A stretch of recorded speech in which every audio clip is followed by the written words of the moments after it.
Bienvenue sur Epune édition 6, votre édito décalé, votre édito décadent, votre édito croustillant, votre édito fracassant. Ici, on conne dur, on donne des hypercutes gauche-droite, droite-gauche, et ça peut faire très très mal. Ici, on cultive la liberté d'expression sans pression.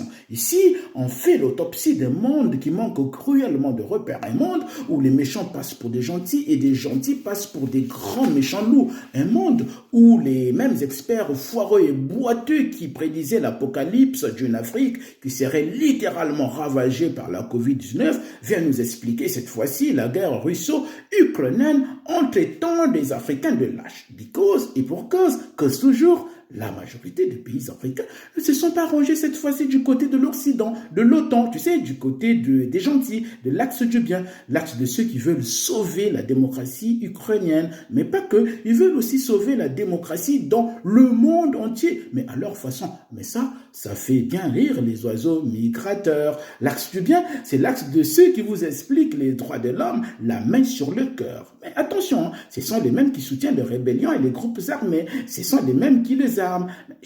Ça, il ne faut surtout pas le dire, c'est politiquement incorrect. L'axe du bien, c'est ceux qui ne veulent surtout pas recevoir le bateau Ocean Viking. On ne peut pas recevoir toute la misère du monde, disent-ils, mais on peut la provoquer. Par exemple, le franc CFA, c'est provoquer la misère d'une partie du monde, en tout cas de 14 pays. Bon, bref, Ocean Viking, c'est ce bateau pour les ultra-nuls, évidemment, c'est ce bateau humanitaire affrété par SOS Méditerranée avec à son bord 234 migrants dont la France et l'Italie se donnent des hypercutes, gauche-droite, droite-gauche, centre-droit, extrême-droite. Bon, soyons sérieux, ce bateau, elle est bien partie d'un port libyen, dit Giorgia Meloni, en expliquant aux Français que c'est vous qui avez détruit la Libye et vous devez assurer tout de même le service après-vente. Et CAV, calme-toi Meloni, calme-toi Giorgia Meloni, je n'ai pas de leçon de politique migratoire à recevoir d'une pucelle politique nouvellement arrivée aux affaires. Rétorqua Marconi comme Manu. Même Mémé Brigitte n'écrit pas sur moi. Bon, Manu, on sait bien que Bibi, c'est la maturité, mais Giorgia Meloni a raison, Manu. Les Africains attendent par exemple que les pays occidentaux condamnent ouvertement l'agression du Rwanda en RDC. Ces mêmes Africains ne comprennent pas, par exemple, pourquoi la France condamne le coup d'État au Burkina Faso, au Mali, en Guinée-Conakry, alors que la même France a installé le fils Déby aux affaires, pas le Déby Crédit, hein.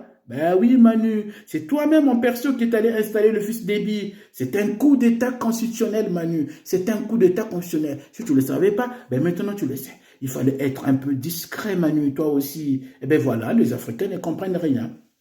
On t'a même vu danser le Ndombolo en N'Djamena, Manu. Et oui, sur TikTok, on t'a vu. Bon, c'est vrai que nous aussi en Afrique, on danse un peu trop. On danse pour une naissance, pour un décès, pour un mariage. On danse quand on va à l'église et surtout pour aller enrichir le connard de pasteur. Non, non, non, on danse trop. On danse trop, on est trop distrait. Et pendant qu'on danse, ben, l'autre pille ton sous-sol. Et tandis que nos femmes, nos sœurs, nos filles et même nos grand-mères portent de faux cheveux qui sentent le beurre de karité et le pipi du cochon mélangé à la morve de marcouillat. Et pendant ces temps toujours, on compte plus d'églises que des écoles. Pendant ces temps, on compte plus des bars que d'amphithéâtres. Et pendant ces temps surtout, le docteur Mukwege, prix Nobel de la paix 2018, s'affaire à réparer l'intimité des femmes déchiquetées par les groupes armés à l'est de la RDC, armés certainement par l'axe du bien, via les multinationales. Tu sais, l'axe de ceux qui veulent le bien du monde. Mais bon, ça, il ne faut surtout pas le dire. C'est politiquement incorrect. Chut.